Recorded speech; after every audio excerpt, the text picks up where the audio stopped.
자, 우리 함께 신앙 고백함으로 청년부 예배 하나님 앞에 드리도록 하겠습니다. 다 같이 사도신경으로 신앙을 고백합니다. 전능하사 천지를 만드신 하나님 아버지를 내가 믿사오며 그 외아들 우리 주 예수 그리스도를 믿사오니 이는 성령으로 잉태하사 동정녀 마리아에게 나시고 본디오 빌라도에게 고난을 받으사 십자가에 못 박혀 죽으시고 장사한 지 사흘 만에 죽은 자 가운데서 다시 살아나시며 하늘에 오르사 전능하신 하나님 우편에 앉아 계시다가 저리로서 산 자와 죽은 자를 심판하러 오시리라. 성령을 믿사오며 거룩한 공예와 성도가 서로 교통하는 것과 죄를 사하여 주시는 것과 몸이 다시 사는 것과 영원히 사는 것을 믿사옵나이다. 아멘. 자, 오늘 함께 볼 말씀 마태복음 16장 1절에서 4절입니다. 마태복음 16장 1절에서 4절 제가 읽어 드리도록 하겠습니다. 1절입니다. 바리새인과 사두개인들이 와서 예수를 시험하여 하늘로부터 오는 표적 보이기를 청하니 예수께서 대답하여 이르시되 너희가 저녁에 하늘이 붉으면 날이 좋겠다 하고 아침에 하늘이 붉고 흐리면 오늘은 날이 굳겠다 하나니 너희가 날씨는 분별할 줄 알면서 시대의 표적은 분별할 수 없느냐. 악하고 엄란한 세대가 표적을 구하나 요나의 표적밖에는 보여줄 표적이 없느니라 하시고 그들을 떠나 가시니라. 아멘. 자, 오늘 말씀을 보시면 이제 표적에 관한 얘기가 등장하고 있습니다. 이 표적에 관한 얘기는 사실 앞에서도 또 얘기가 나왔었던 그런 부분입니다.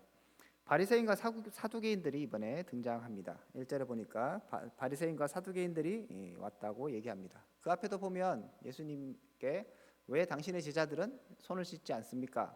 떡 먹을 때 그렇게 하면서 또 예수님 앞에 문제를 제기했던 사람들도 있었죠. 계속적으로 요즘에 계속적으로 예수님 앞에 나와서 문제를 제기하고 있습니다. 그리고 예수님을 시험하고 있고 예수님을 흔들려고 하는 그런 사람들이 끊임없이 예수님께 도전하고 있는 것을 우리가 확인할 수 있습니다. 바리새인과 사두개인들이 예수님께 와서 이번에 했던 것은 표적을 구하는 것이었습니다. 하늘로부터 오는 표적 보이기를 청했다라고 얘기합니다. 하늘로부터 오는 표적이라고 한다면 자신들이 부인할 수 없는, 모두가 인정할 수 있는 정말 확실한 표적을 보여달라 이렇게 요청하는 것입니다. 그런데 오늘 성경은 분명하게 이들의 의도를 밝히고 있죠. 예수를 시험하여라고 되어 있습니다. 그러니까 정말 믿음이 없어서 믿고 싶은데 믿음이 잘 생기지 않아서 그래서 하나님 앞에 예수님께 표적을 구하는 것이 아니었습니다. 예수님을 시험하려고, 다시 말하면 예수님을 부정하려고 하는 마음에서 지금 이렇게 예수님께 표적 보이기를 청하고 있는 것입니다. 그런데 우리가 계속적으로 살펴보고 있지만 예수님께서 사실은 수많은 표적을 보이셨죠. 많은 병자들을 고쳐오셨습니다. 뿐만 아니고 앞에서도 오병이어, 칠병이어 이런 기적들을 통해서 자신이 누구인가를 분명히 드러내 주셨습니다. 바다 위를 걷기도 하셨고요. 그 다음에 바람과 파도를 잔잔케 하시기도 하셨습니다. 그래서 이것을 본 사람들은 그가 하나님의 아들이다 라고 인정할 수밖에 없었습니다. 그리고 오병이어, 칠병이어의 기적을 통해서 예수님이 광야에서 이스라엘 먹이셨던 그 하나님의 능력을 보여주시면서 내가 그 하나님이다, 내가 너희를 먹이는 이스라엘을 인도했던 그 하나님의 아들이다라는 것들을 분명히 보여주셨습니다. 그럼에도 불구하고 이들은 믿지 않았죠. 그리고 다시 또 예수님께 와서 표적을 구하고 있는 것입니다. 사실 표적 구하는 것 자체는 문제가 되지 않을 수 있습니다. 대표적인 예로 우리가 기드온을 잘 알고 있습니다. 기드온이 하나님께서 부르셨을 때 너무 두려우니까 이 표적을 보여주십시오 라고 말했습니다. 그래서 하나님께서 표적을 보여주시죠. 제가 프린트물에도 적어놨는데 사사기 6장에 보면 그런 내용이 나옵니다. 17절에 보니까 기드온이 그에게 대답하되 만일 내가 주께 은혜를 얻어 싸우면 나와 말씀하시는 이가 주되신 표징을 내게 보이소서라고 얘기하죠. 그래서 표징을 좀 보여주십시오 이렇게 얘기합니다. 그래서 하나님께서 표징을 분명히 또 보여주십니다. 자신이 음식을 이렇게 그 사자에게 대접했을 때 그것을 불태우는 그런 표징을 보이죠. 그래서 22절에 보니까 기드온이 그가 여호와의 사자인 줄 알고 이르되 슬프도소이다 주 여호와여 내가 여호와의 사자를 대면하여 보았나이다 하니라고 얘기합니다. 그만큼 확실하게 하나님께서 여호와의 사자가 나에게 말씀하셨구나라는 것들을 기드온이 알게 되죠. 이런 이제 믿음이 부족하고 뭔가 확신이 없을 때 하나님께 간구하면, 물론 표적 보이는 것 자체가 좋은 얘기는 아니겠지만 부족하니까 구하면 또 주시기도 하시는 것이죠. 또 여러분 잘 아시는 것처럼 양털 이 기적을 통해서 하나님께서 분명히 또 기드온에게 네가 승리할 것이다라는 것들을 확신시켜 주셨습니다. 이런 역사적인 사실들을 볼 때 표적을 구하는 것 자체가 무조건 잘못된 것은 아니다. 문제는 무엇입니까? 하나님을 의심하고 하나님에 대해서 대적하려는 마음, 이 마음이 문제인 것이죠. 특별하게 오늘 본문에서는 예수님을 시험하려는 이 마음입니다. 그리고 이미 수많은 표적들이 그들 앞에 펼쳐졌음에도 불구하고 그들은 받아들이지 못하는 것이죠. 반대로 얘기하면 예수님께서 바리새인과 사두개인의 이 표적 요구를 들어주셨을지라도, 정말 뭐 하늘에서 불이 내린다든지 이런 표적을 보여주실지라도 그들은 어떻게 반응했을까요? 여전히 믿지 않았겠죠. 여전히 받아들이지 않았을 겁니다. 이게 뭐 자연의 현상이라든지 아니면 우연의 일치라든지 마술이라든지 하면서 끝까지 받아들이려 하지 않았을 것입니다. 표적이라는 것은 사실은 믿고 싶은 마음이 있는 사람들에게, 정말 하나님의 그 뜻이 무엇인가를 궁금해하고 알고 싶어하는 그 사람들에게 의미가 있는 것이지, 거부하고 부정하고 그리고 믿지 않으려고 하는 그런 사람에게는 뭘 보여줘도 분명하게 그들의 믿음을 불러일으키지는 못할 수 있습니다. 그리고 때로는 그냥 겁먹고 두려워하다가 그냥 끝나는 것이죠. 믿음이 없는 사람들은 이렇게 될 수밖에 없습니다. 자, 이렇게 바리새인들이 예수님께 표적을 보여주십시오 라고 얘기합니다. 자, 그때 예수님께서 대답을 해주시죠. 예수님의 대답은 하나의 비유를 들어서 말씀하십니다. 2절과 3절에 나오는데요, 예수께서 대답하여 이르시되 너희가 저녁에 하늘이 붉으면 날이 좋겠다 하고 아침에 하늘이 붉고 흐리면 오늘은 날이 굳겠다 하나니 너희가 날씨는 분별할 줄 알면서 시대의 표적은 분별할 수 없느냐라고 이렇게 되묻습니다. 무슨 얘기입니까? 일반 사람들, 특히 바리새인과 사두개인들조차도 날씨는 다 우리가 안다는 것이죠. 우리도 오늘 아침에 일어나서 구름이 많으면 날씨가 어떤 겁니까? 흐린 거죠, 그죠? 그 다음에 뭐 예를 들어 안개가 막 짙어 있으면 그날은 어떤 날입니까? 더운 날이죠.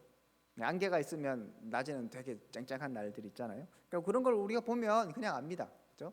이런 거와 마찬가지로 이 사람들에게, 이 당시 사람들에게도 분명하게 뭐 저녁에 하늘이 붉으면 날이 좋겠다, 붉고 흐리면 오늘은 날이 굳겠다, 이렇게 딱딱 징조를 보고 분명하게 날씨가 어떤지를 알게 된다는 것이죠. 이들도 그렇게 하고 있었습니다. 자, 그런데 이런 날씨는 분별할 수 있으면서 왜 시대의 표적은 분별할 수 없느냐라고 예수님께서 되물어 말씀하고 계십니다. 자, 뭐 곱씹어 보면 날씨를 아는 것과 사실 시대의 표적을 아는 것은 그래도 좀 차이가 있지 않나 하는 생각이 사실 들기도 합니다. 시대의 표적이라는 건 더 뭔가 크고 뭔가 대단한 것 같으니까 그거는 알기 어렵지 않을까, 이런 생각이 사실 들기도 하는 것이죠. 그런데 생각해 보면 날씨를 아는 것과 마찬가지로 시대의 표적을 분별하는 것은 대단한 일이 아닐 수 있습니다. 말씀드렸던 것처럼 앞에서 이미 보여주셨거든요. 시대의 표적들이 계속적으로 보이고 있습니다. 예수님 누구인가 차근차근 그 사람들에게, 유대 민족들에게 세계와 열방 가운데 예수님이 누구인가를 계속적으로 예수님께서 보여주고 계시는 것이죠. 그러니까 문제는 무엇입니까? 그것을 내가 받아들이느냐 받아들이지 않느냐, 그것을 믿느냐 안 믿느냐, 그 차이가 있는 것입니다. 근데 오늘 특이한 것은 보면 이들이 무엇을 요구합니까? 하늘로부터 오는 표적을 보이기를 이렇게 구하죠. 그랬을 때 예수님께서 하늘에 대해서 얘기하십니다. 너희들이 하늘로부터 오는 표적? 야, 하늘을 보면서 분명히 날씨가 어떤 걸 알면서도 지금 도대체 왜 시대의 표적을 읽지 못하느냐, 내가 와서 이렇게 하는 이 일들에 대해서 왜 받아들이지 않느냐라고 예수님께서 되묻고 계시는 것입니다. 결국엔 이들의 마음의 문제인 것이죠. 무엇을 보든지 부정하고 싶으면 끝까지 부정하는 것입니다. 그런데 어떻게 보면 말도 안 되는 것도 믿기 시작하면 계속 믿는 거예요. 우리가 뭐 예를 들어서 조금 뭐 다른 얘기일 수 있지만 이단 같은 거를 생각해 보면 제가 며칠 전에도 이단 상담소 하시는 목사님 제가 아는 분이라서 만났는데 신천지 요즘 뭐 거의 무너졌잖아요. 요즘 신천지 어떠냐 뭐 이런저런 얘기하면서 신천지에 나온 사람들이 요즘에 이제 굉장히 많아요. 상담하고 나와서 얘기하는 게 그런 얘기를 합니다. 그 안에 들어가 있으면 정말 다 맞는 얘기였대요. 하나도 틀림없이 다 맞는 얘기인데 나와서 보면 맞는 얘기가 하나도 없다는 거죠. 그러니까 사람이라는 게 그런 거예요. 그것을 믿고자 하는 그 마음이 그냥 강력하면 무슨 얘기를 해도 믿게 되고요. 안 믿으려고 생각하면 계속 안 믿게 되는 거예요. 그러니까 바리새인과 사두개인도 예수님을 시험하려고 왔으니까 뭘 얘기해줘도 뭘 보여줘도 하나님은 그들은 하나님의 그 뜻을 받아들이지 않게 되는 거 분명히 알고 계십니다. 심지어 이들은 종교 지도자들이었습니다. 그죠? 하지만 종교 지도자들임에도 불구하고 성경을 잘 알고 율법을 잘 알매도 불구하고 받아들이지 않습니다. 그런데 일반 사람들은 무리들은 사실 받아들였어요. 우리 여기 앞에서 12장에서 마태복음 12장에서 봤던 것처럼 예수님께서 12장 22절에 귀신 들려 눈 멀고 말 못하는 사람을 데리고 왔거늘 예수께서 고쳐주심에 그 말 못하는 사람이 말하며 보게 된지라 무리가 다 놀라 이르되 이는 다윗의 자손이 아니냐, 다윗의 자손 그 메시아가 아니냐 이렇게 인정하고 있는 거죠. 이런 것처럼 무리들은 일반 사람들은 오히려 별 생각이 없는 사람, 예수님에 대해서 뭐 긍정도 없고 부정도 없고 그냥 우르르 따라다니는 사람은 그 사람들은 오히려 저분이 메시아가 아닌가? 메시아일 수도 있겠는데? 야, 메시아다, 선지자다, 대단한 분이다 이렇게 다 인정을 하는데 오히려 종교 지도자들, 바리새인과 서기관들은 자기가 알고 있는, 자기가 또 믿고 있는 그 장로들의 전통 이런 것에 꽉 잡혀서 무엇을 보여줘도 계속적으로 거부하고 있다는 것을 오늘 본문을 통해서 확인할 수 있습니다. 결국 우리에게 필요한 것은 무엇입니까? 하나님을 향한 온전한 믿음, 그리고 내가 하나님이 정말 어떤 분인가에 대한 긍정적인 그런 마음들을 갖는 것이 필요합니다. 왜 하나님 안 들어줘? 왜 날 힘들게? 자꾸 그렇게 시작하면 모든 것이 부정적으로 보일 수 있습니다. 하지만 우리가 믿기로 하나님은 늘 선하시고 인자하시고 함께하시고 그리고 우리의 기도를 들으시는 분, 이 확실한 사실을 믿고 의지하면 주님이 보여주는 것들이 보일 수 있게 되는 것입니다. 사실 이 바리새인과 사두개인들 혹은 율법주의자들 그 다음에 제사장들은 정말 확실한 하나님의 말씀을 붙잡지 않았어요. 뭘 붙잡았습니까? 장로들의 전통을 붙잡았잖아요. 그러니까 장로들의 전통, 자기의 생각, 사람들의 어떤 가르침 여기에 집착하고 있으니까 하나님의 뜻이 보이지 않는 것입니다. 그냥 단순하게 여러분에게 심리적으로 긍정적 마인드를 가져라 이런 얘기를 하는 것이 아니라 정말 확실한 것을 붙잡고 나가는 것입니다. 환경과 상황, 내 생각이 어떠한가 상관없이 정말 하나님께서 무엇을 보여주시는가, 성경은 무엇이라고 얘기하는가, 이것을 분명히 붙잡고 나가면 그 다음에 우리는 믿음으로 계속 믿음의 길을 걸어갈 수 있는 것이죠. 그런데 시작을 자꾸 인간적인 생각, 나의 환경, 내 생각, 주위의 상황 이런 것들을 보게 되면 계속적으로 부정적으로 그리고 하나님의 보여주시는 그런 뜻들과 생각들을 읽어낼 수 없고 알 수가 없게 되는 것입니다. 그러므로 우리는 계속적으로 진리, 하나님의 말씀 이것에 붙들려 있어야 합니다. 자, 이렇게 얘기하면서 예수님께서 분명히 말씀하십니다. 너희에게 보여줄 표적은 요나의 표적밖에 없다. 4절에 보니 악하고 음란한 세대가 표적을 구하나. 그럼 악하고 음란한 세대는 누구이겠습니까? 바리새인과 사두개인들이죠. 그 당시에 종교 지도자들이었던 이 사람들, 존경받고 그리고 유대인들을 이끌어갔던 그들을 향해서 예수님 분명하게 지적하십니다. 악하고 음란한 세대는 표적을 구한다. 다시 말씀드리면 이 표적을 구한다는 게 정말 내가 믿음을 가져야지 이런 마음에서 아까 기도원의 그런 마음으로 구하는 것이 아니라 어떤 마음입니까? 악하고 음란하기 때문에 하나님을 어떻게든 부정하려고 이것은 하나님의 뜻이 아닐 거야 억지로 계속적으로 생각하고 그렇게 의심하려는 그 마음, 그런 세대, 악하고 음란한 세대는 표적을 구하는 것이죠. 자, 그들에게 주어지는 표적은 어떤 것입니까? 요나의 표적밖에는 보여줄 표적이 없다라고 말씀하십니다.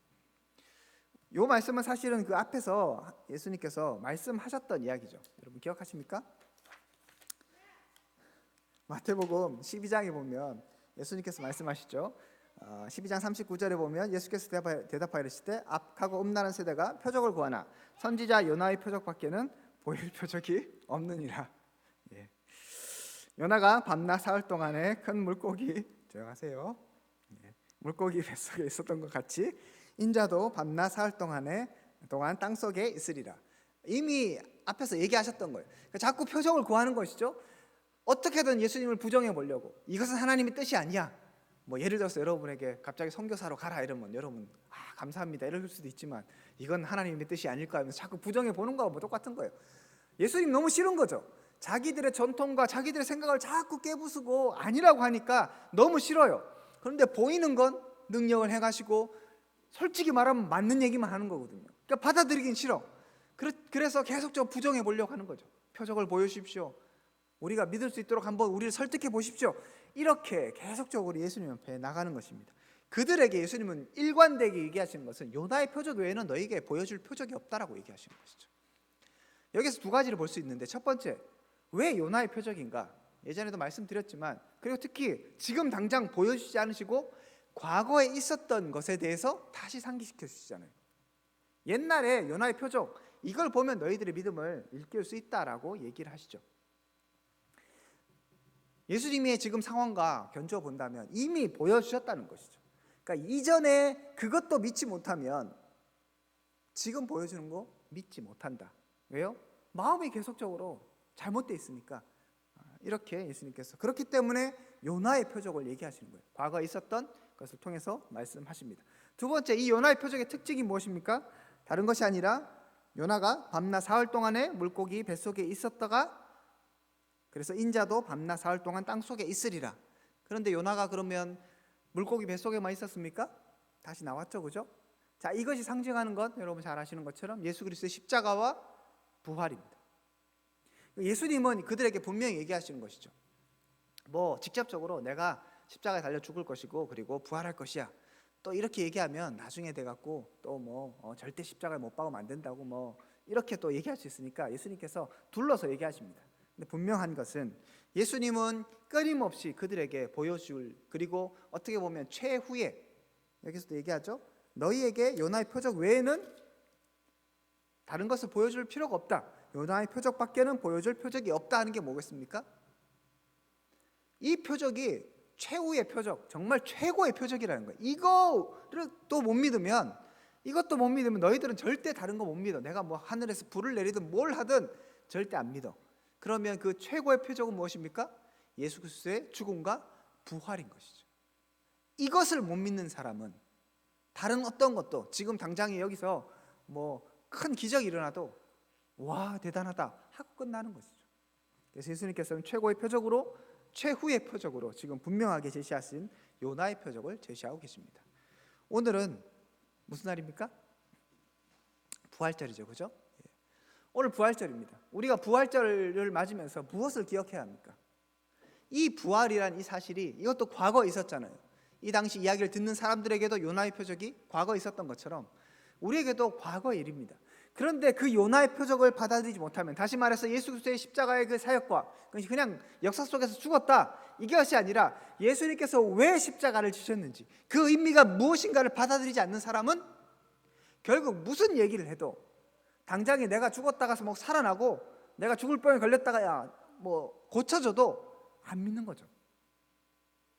여러분, 이스라엘 백성도 마찬가지 아닙니까? 하나님께서 홍해를 가르시고 10가지 재앙으로 이스라엘 백성들을 출애굽시켰습니다. 그럼에도 불구하고 그들은 믿지 않았죠. 계속적으로 의심하고 또 애굽으로 돌아가고 싶어하고 계속적으로 그렇게 믿음 없는 행동을 했던 것과 마찬가지로 인간은 그런 것이죠. 그러니까 최고의 그 표적, 하나님의 그 최고의 표적인 예수 그리스도의 죽음과 부활, 예수 그리스도께서 우리의 죄의 문제를 해결하시기 위해서 죽으시고 그 모든 죄와 사망의 권세를 무너뜨리시고 부활하신 이 사건, 이 사실들을 우리가 믿고 받아들일 때 성경에 있는 다른 모든 것들은 우리가 인정하고 받아들일 수 있고, 그리고 주님의 그 길들을 걸어갈 수 있게 되는 것입니다. 그러므로 오늘 이 부활절에 우리 무엇을 기념하고 무엇을 기억해야 합니까? 그냥 예수님께서 과거에 그냥 죽으셨다, 과거에 그냥 살아나셨다로 끝나는 것이 아니라, 그럼 우리가 굳이 기념할 필요가 없는 것이죠. 이것을 날마다 기억하고 기념하는 이유는 무엇입니까? 이것이 오늘 우리 가운데 믿음을 불러일으키고, 그리고 우리가 오늘 믿음 생활을 할 수 있는, 어떻게 보면 최고의 근거가 되기 때문입니다. 주님이 우리의 모든 죄를 지시고 십자가에 달려 돌아가셨습니다. 그럼을 통해서 우리 예전에 로마서에서 봤던 것처럼 내가 정말 살 수 없는, 아무런 희망이 없는 죄인임에도 불구하고, 그래서 나는 정말 죽었는데 예수 그리스도께서 부활하셨던 것처럼, 죽으면 끝나는 것이었는데, 지금까지는 죽으면 끝나는 것이고 지옥 갈 수밖에 없었는데, 예수님께서 부활의 첫 열매가 되셔서 살아나신 것이죠. 우리가 그 부활의 주님을 본받아서 우리도 그 믿음을 갖고 나가면 주님과 함께 부활하게 되는 것입니다. 새로운 생명으로, 이제는 이전 피조물의 그 악한 삶이 아니라, 너희가 이제는 지난 것은 이제 것은 지나갔으니 보라 새 것이 되었다고 말씀하신 주님의 말씀처럼, 이제 새 것이 되어서 새로운 피조물로서 하나님의 백성으로 살아가게 되는 것입니다. 오늘 부활의 이 소식이 우리 가운데 다시 한번 이 믿음을 일깨울 수 있기를 축복합니다. 우리 한 사람 한 사람이 그냥 계란 먹고 끝나는 그런 시간이 아니라, 주님의 부활이 내가 믿음을 갖게 하는 최고의 표적이자 최후의 표적이며 완전한 표적이어서, 내가 오늘도 이 부활 때문에, 내가 오늘도 예수 그리스도의 십자가 때문에 이 신앙생활을 하는구나에 대해서 다시 한번 인정하고 기억해야 하는 것입니다. 조금 더 나가면, 그렇기 때문에 우리에게는 이제 더 이상의 표적도 기적도 다른 것 아무것도 사실은 필요 없는 것이죠. 왜냐하면 주님께서 이미 부활하셔서 완전히 보여주셨기 때문입니다. 혹여라도 여러분 주님 앞에, 주님 어떻게 해야 됩니까? 나에게 표적을 보여주십시오, 기적을 보여주십시오, 이렇게 기도할 수는 있겠죠. 하지만 우리가 그런 것에 집중하기보다는 이미 보여주신 표적, 그러면서도 최고의 표적, 부활, 십자가, 이것을 믿고 신뢰하며, 그리고 이것이 그냥 단순한 지식으로 끝나는 것이 아니라 내 마음 가운데, 내 삶의 믿음의 여정 가운데 가장 중요한 근거가 되고, 가장 중요한 핵심이 되며, 가장 핵심적인 우리 믿음의 반석이 될 수 있기를 축복합니다. 그러할 때 우리가 오늘 부활을 기뻐하고 부활주의를 맞이하고 지키는 의미가 있게 되는 것이겠죠. 우리 청년부가, 또 여러분 한 사람 한 사람이, 저와 여러분들이 이 부활의 능력과 부활의 역사적 사실 가운데 다시 한번 믿음이 자라나고 다시 한번 믿음이 든든해질 수 있는 그런 은혜가 있기를 주님의 이름으로 축복드립니다. 기도하겠습니다. 하나님 감사합니다. 오늘도 우리에게 보여주신 주님의 십자가의 사역과 그 부활, 다시 한번 우리 마음에 새길 수 있기를 소원합니다. 머리로의 지식이 아니라 우리의 믿음을 이끌어가는 원동력이 될 수 있는 것이 바로 이 부활임을 다시 한번 기억하면서 부활의 주님을 찬양하며 믿음의 길을 한 걸음 한 걸음 걸어가는 하나님의 백성들 될 수 있도록 은혜를 베풀어 주시옵소서. 이제는 주 예수 그리스도의 은혜와 하나님의 사랑과 성령님 교통하심이 오늘 말씀을 통하여 다시 한번 부활의 주님을 기대하고 소망하며 그분 붙잡고 믿음의 길을 걸어가기로 결단하는 하나님의 백성들 가운데 지금으로부터 영원토록 함께 있을지어다. 아멘. 여러분 수고하셨습니다.